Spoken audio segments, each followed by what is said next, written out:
What does Parshat Vayigash have to do with Get Shorty? I'm Yoni Berg, and this is Pop Culture and the Parsha.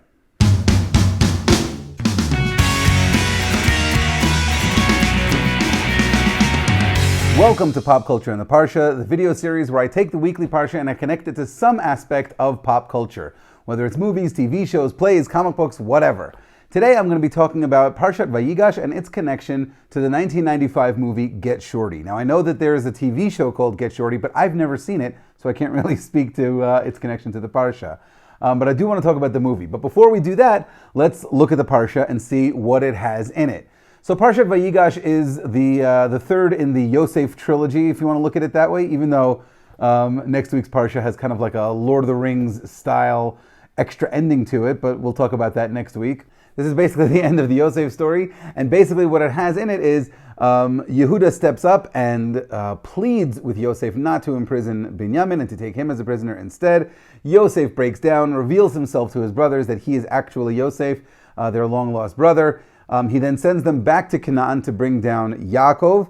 Yaakov comes down after checking with God to see that it's okay, comes down to Egypt, and Yosef introduces his family to Paro. Paro then allows Yosef's family to stay in the area of Goshen, down in Mitzrayim, down in Egypt. And then the rest of the Parsha talks about how Yosef used his position as second in command to basically buy up all of the land of Egypt and make it government land, all of it owned by Paro himself, which basically made Egypt into the superpower, which would later on enslave the Jewish people, but that's a story for a different time. So what does any of that have to do with Get Shorty? Well, let's talk about Get Shorty and what's that about. Get Shorty is about a mobster loan shark named Chili Palmer who is tracking down someone who owes him money. And this trail leads him to Los Angeles, where he gets involved in the movie industry because he meets up with a very talkative movie director named Harry Zim, played brilliantly by Gene Hackman. And Chili and Harry start talking about a movie that Harry is making called Mr. Lovejoy. There's one scene I want to talk about in Get Shorty. I'm going to try to describe it for you as best as I can. But basically it goes like this. Harry is in his office with Chili, and there are a couple of guys that are coming to see Harry because Harry owes them money. Harry owes money all over the place. So Chili says to Harry, listen, here's what we're going to do. I'm going to sit behind the desks with the blinds open so the sun will be in their eyes. You bring in these guys, have them sit in these chairs, not in the back sofa, have them sit in these chairs, and you stand behind them and don't say a word. And Harry says, really, don't want me to say anything? And Chili says, don't say anything. Don't even introduce me. And certainly don't say anything about Mr. Lovejoy, the movie that we're going to be making. He goes, okay, fine, you got it. Now, I just want to add something that was pointed out to me by a very good friend of mine, Ben Katz. He said that whenever you have a movie or a story or anything, including the Tanakh, and somebody lays out a plan, you can almost be sure that the plan is not going to go the way that it was laid out. Because the whole point is for us to enjoy the story and to follow the movie or follow the comic book or follow whatever it is and see the characters doing it. We don't want to hear it as a narrative. We want to see it happen. So when you have someone point out, here's what the plan's going to be, you can almost be sure that the plan is not going to go that way. So that's pretty much what happens here in this scene also. The two gentlemen come into the office, and Harry cannot stop talking. Hey guys, come on in, have a seat. This is my associate, Chili Palmer. Listen, I'm sorry, we're not going to be making the movie that you wanted to make because we're making a different movie called Mr. Lovejoy. So I'm sorry, but your movie's going to have to be put off for a little while. The whole time, Chili is just amazed that Harry is doing the exact opposite of what he just told him. He went against the entire plan that Chili laid out for him. And it's a really funny scene. So how does that connect to the Parsha at all?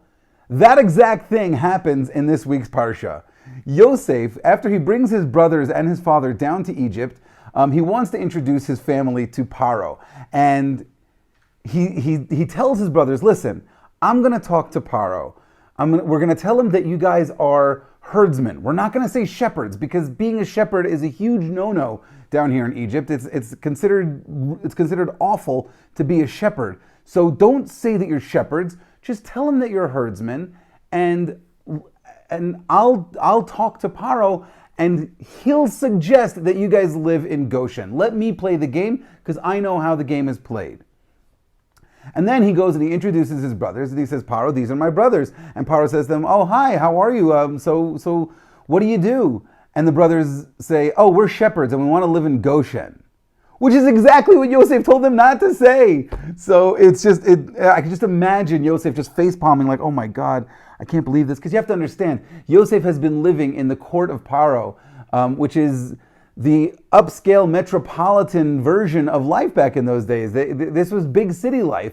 Whereas his brothers were shepherds in the country, in some backwater area. We love it and we call it Eretz Yisrael, but in reality, Canaan was just it was the sticks and the avot, and I don't mean to speak ill of the avot and the shvatim, but they're basically country bumpkins when you compare it to the court of Paro. So even though Yosef coached them into what to say and what not to say, they just blurted out, yeah, we're shepherds and we want to live in Goshen. So I just thought that was a really wonderful connection. Thank you, Ben Katz, so much for the assist. I would not be able to have made this video without you. I really appreciate your help. Let me know what you guys think of this video. Let me know if you think this is a good connection to the Parsha.